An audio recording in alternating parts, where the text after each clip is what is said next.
This story isn't just about a woman working quietly behind the scenes. It's about how real strength often hides in silence and how sometimes the most unassuming person in the room holds the greatest power.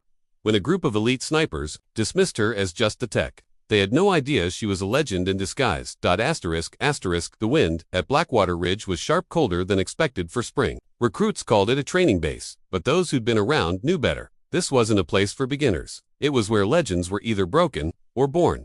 Among the usual group of tactical instructors and loud sergeants barking commands, one new face quietly stepped into the armory. She wore no visible rank. Her name tag simply read, Thalia. No unit. No history.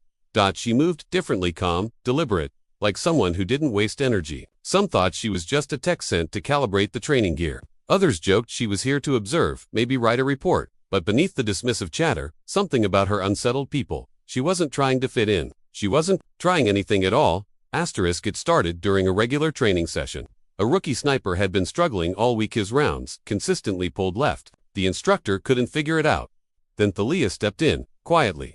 She adjusted the rifle scope, shifted the grip, then paused. Without a word, she lay down on the mat, took a breath, and fired. One shot, then another, and another. Each one hit dead center, not near the bullseye. Clean holes, evenly spaced. The room went silent. Was that a lucky string? Someone muttered. She stood, handed back the rifle, and walked away. The whispers began instantly. Who was she? Rumors spread fast, but the ones that stuck all pointed to one thing: Kandahar Ridge. 10 years ago, during a Black Ops mission that went wrong, a special forces team had been pinned down by enemy fighters. A rescue was impossible. Comms were jammed. The terrain gave the enemy every advantage. It should have been a massacre, but then something strange happened. One by one, the enemy shooters fell. Not just dropped and neutralized with surgical precision. Even targets behind cover were hit. One shot, one kill. Over 24 takedowns in less than an hour. No one ever saw the shooter. When the team was finally extracted, the only clue left behind was a single shell casing. On it, the number 7, carved by hand. Intel analysts couldn't explain it. Some said it was satellite support. Others thought it was a drone op. But those who survived called the unknown savior something else: WRAITH. A ghost, a myth, a sniper with impossible range and unshakable nerves.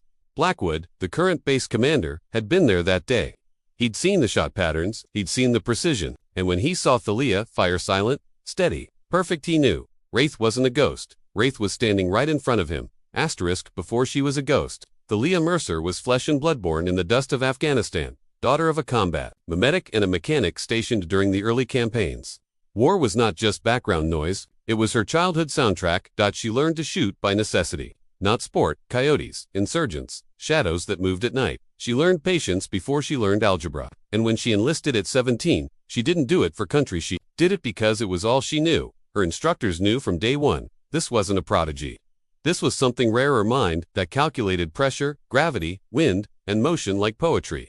She could anticipate movement 3 seconds before it happened. By the time she was 25, she was handpicked for a unit that didn't officially exist. Deep recon, the kind of missions that never made the news. And then came Kandahar Ridge, her final mission. She saved a dozen men that day, but when she returned, they told her to disappear. Classified kill count, unauthorized, positioning, too much red tape, too many secrets.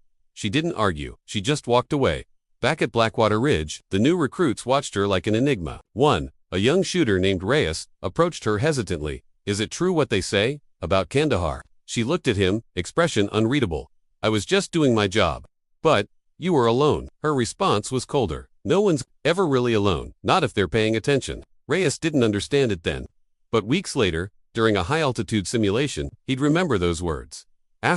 There was one man who refused to believe the hype. Keller, the lead instructor, former Navy, all brawn and bravado. He'd seen snipers come and go and didn't like his authority being questioned, especially by someone who barely spoke.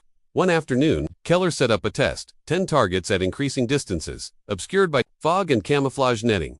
Let's see what the ghost can do, he said, mockingly. Thalia didn't blink. She lay down, checked the wind, made 0 notes. 10 rounds. 10 hits. One of them skipped off a rock and still landed in the throat of a hidden mannequin. Keller didn't speak after that. Not to her. Not about her. It was supposed to be a routine training day. Then the base perimeter alarms screamed. An unknown drone swarm blacked out.